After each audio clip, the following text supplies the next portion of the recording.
Hello everyone, good morning. We'll just wait for a few more friends to come on. It's 9 a.m. in British Columbia.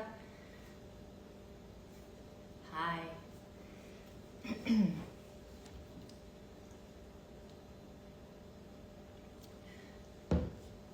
So, it's Thursday, and typically I am doing my lives on Wellness Wednesday, but yesterday I was driving 5 to 6 hours to this beautiful remote setting in British Columbia. I have a house full of teenagers with me.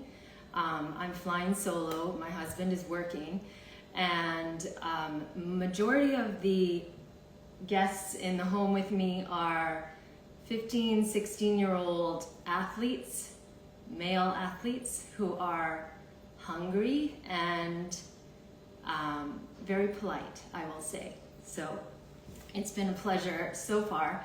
And this morning, one of the boys, his family lives on a farm, and so I was provided fresh farm eggs, tomatoes, peppers. His mother made spelt flour, bread, and sourdough. So we had a breakfast of champions already this morning. And I told the boys, you either are on my Instagram live with me or you are out of here, and they chose to leave already. So they're paddleboarding on the lake. So lovely to have you join me this morning. I don't have a partner in crime, a friend who I'm interviewing, but I didn't want to give up this Women in Wellness series, so I'm sharing a little bit of myself. And if we don't get to all the questions that you have asked me, we'll just carry on another Wednesday and slide me in somewhere. So wellness by Natasha, how did that begin? I was certified in Pilates under the Physical Mind Institute of Canada 10 years ago.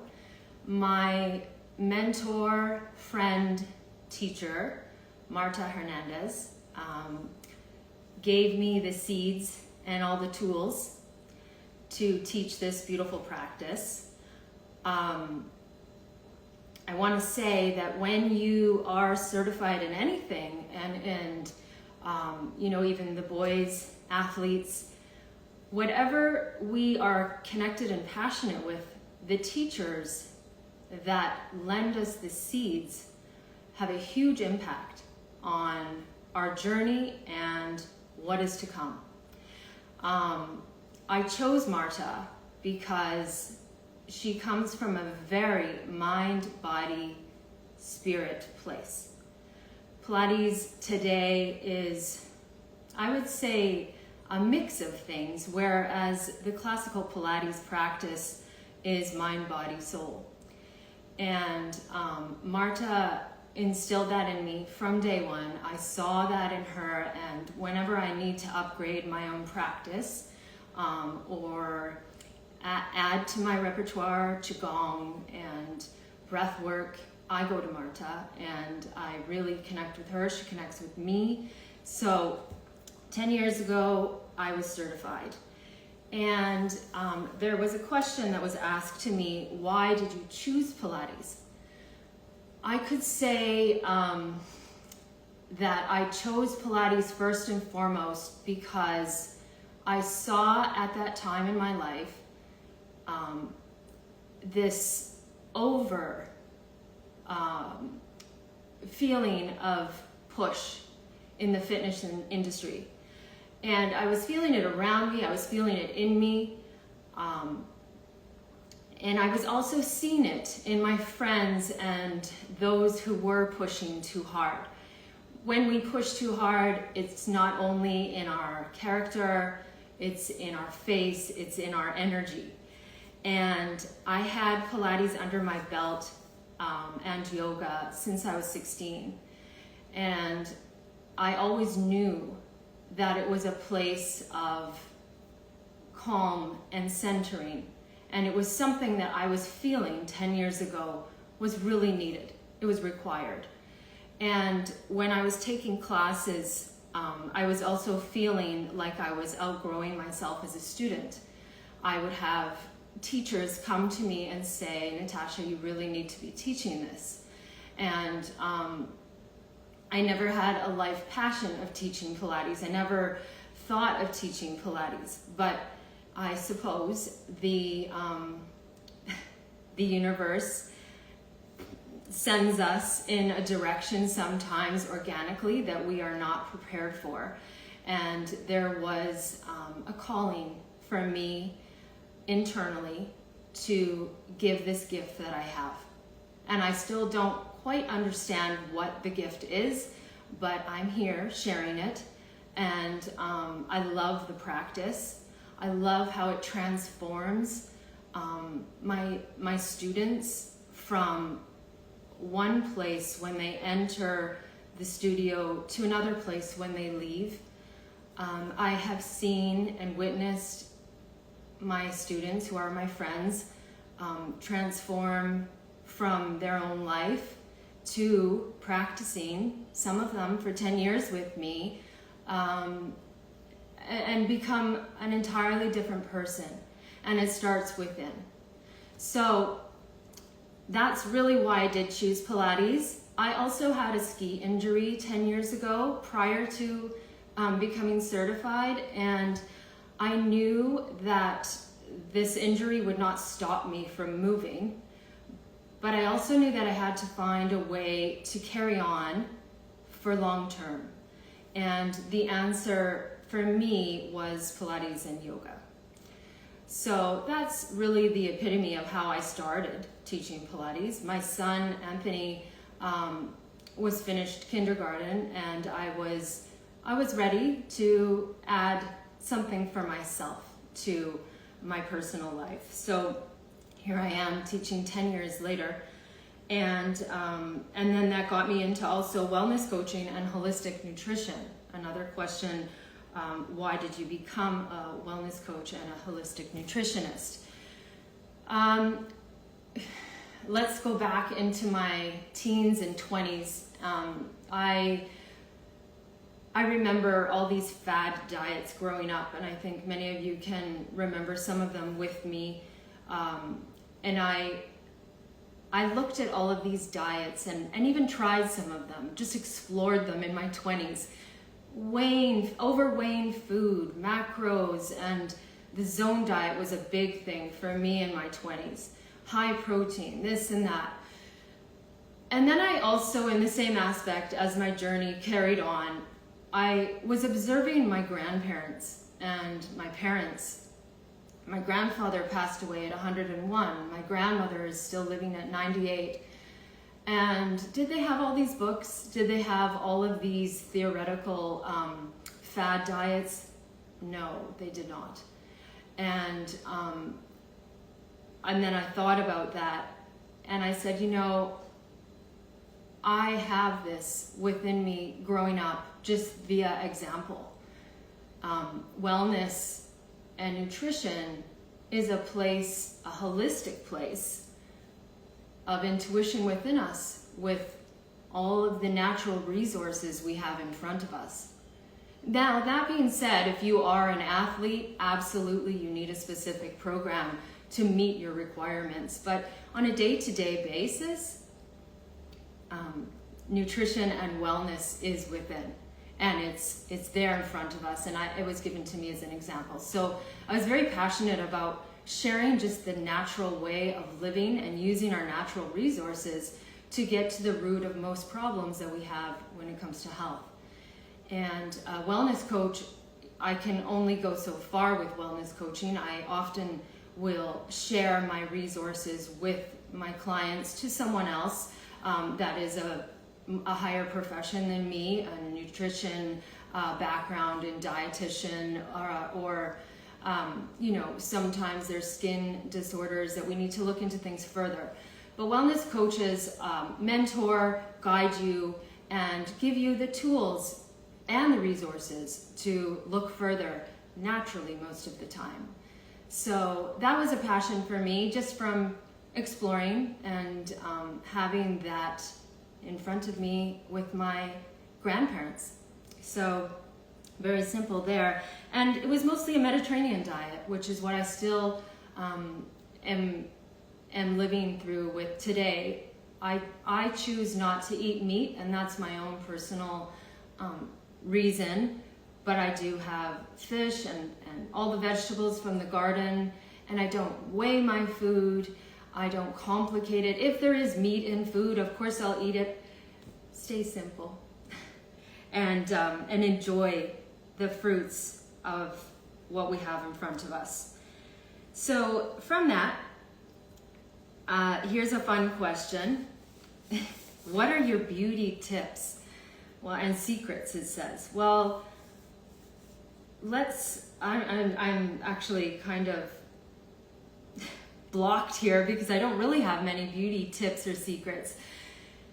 I think that beauty and that whole aspect of life really does, and it might sound boring or cliche, but it comes from within. I think that when we are feeling good in here, we project that out, and it shows in our face and our body and our posture, and even in our hair and our nails. So I'll go back to my grandmother and my mom. I grew up with two beautiful women in my life who were a prime example to me of keeping it simple. And my grandmother, rarely wore makeup, and yet she was just glowing, and my mother the same thing. And so I think that less is more, especially as we age.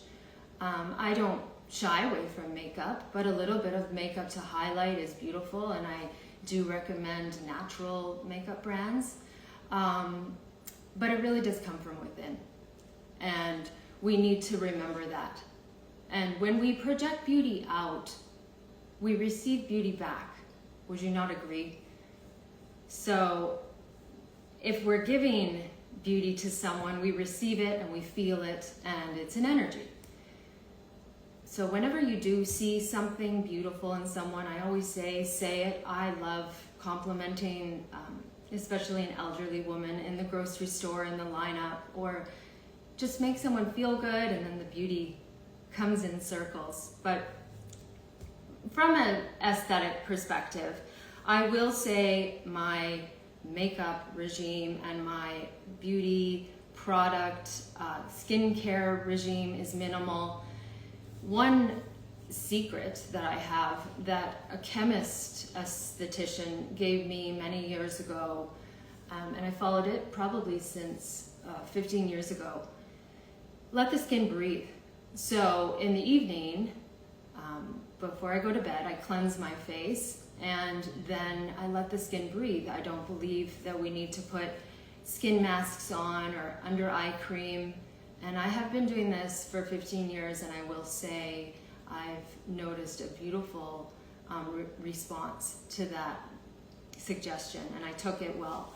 And I guess I do. The LED light on my face, the mask, and I've noticed skin pigmentation improve from the LED mask. So, there are some rituals that I do abide by, but all with simplicity. And here's a fun one. Who did you learn to cook from? It clearly is a passion. Okay, I'll go back to my beautiful grandmother and my mother again, and my grandfather. My grandfather had an organic garden, and I watched him since I was a little girl go into his garden and care for it. And then he would take the produce to my grandmother, and she would do whatever she needed to do with it, make a beautiful minestrone or a sugo. And she jarred a lot of tomatoes and had everything ready to go from what he was doing in the garden.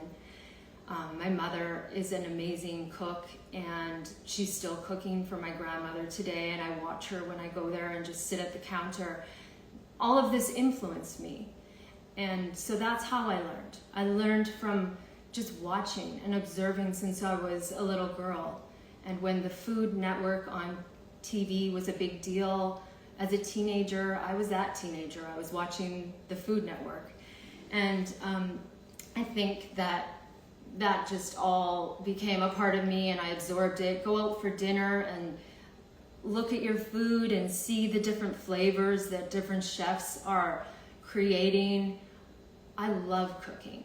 I feel that cooking for me is therapy, and so I love exploring in the kitchen. I love trying new flavors and making mistakes as well. Go in the kitchen and don't be scared. Who's gonna be upset with you?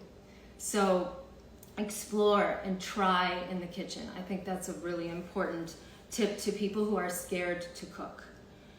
And let's see what else we have. What is one thing you do that you can't go without doing? So a ritual that I cannot go without doing per day. One is not enough for me because I have a few rituals. I realized after reading that question, I'm quite a ritualistic gal. I would say, okay, first, I never go to bed without keeping my makeup on. Take your makeup off, ladies. Wash your face, gentlemen, and just clean the face and let it breathe. I never go to bed without saying I love you and good night to my family, and that includes even my parents. I'll text them and just send them a message. And first and foremost, I pray every day. I am a girl of faith, and I pray and I give thanks and I ask for forgiveness every day. So that's the first ritual that I will say I do without doubt every day. How do you stay motivated daily, especially with movement? Motivation for me is just a word. Everything is an action. We have to put our thoughts into actions. It's not an option for me. I am grateful that I'm able to move, and so it's just not an option for me. I will do whatever I can within a busy day to move in some way. And I think it's a form of self-respect. I think it's self-love. If I wasn't able to move, then there would be a problem. So while God willing I can move, it's just not an option. And that's how I stay motivated. I wake up every day, I put my 2 feet on the ground, and I say, I'm grateful for being here, and I'm ready to move. And I have moved since I was a little girl. Movement is not difficult for me. I was always moving. I was in various sports. I was an athlete growing up. Volleyball, badminton, track and field, long distance running, marathons, martial arts, yoga, Pilates. And I look back and I'm always moving. I always will be moving, and I will be like my grandparents, who my grandmother is still moving at 98. Here's a question for the Pilates instructors, and I could relate this to everyone really. I'd love to hear your insight or advice or tips for instructors that might have imposter syndrome, and ways to stay positive on days when we don't always flow smoothly. I think that this really does relate to everyone, not just Pilates instructors.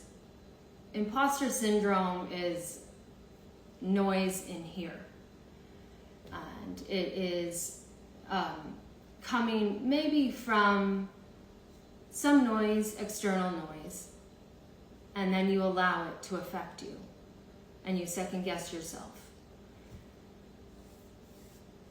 First and foremost, And I am someone who tries many different things, and I am not worried to make mistakes. Nothing is perfect. Nothing will ever be perfect.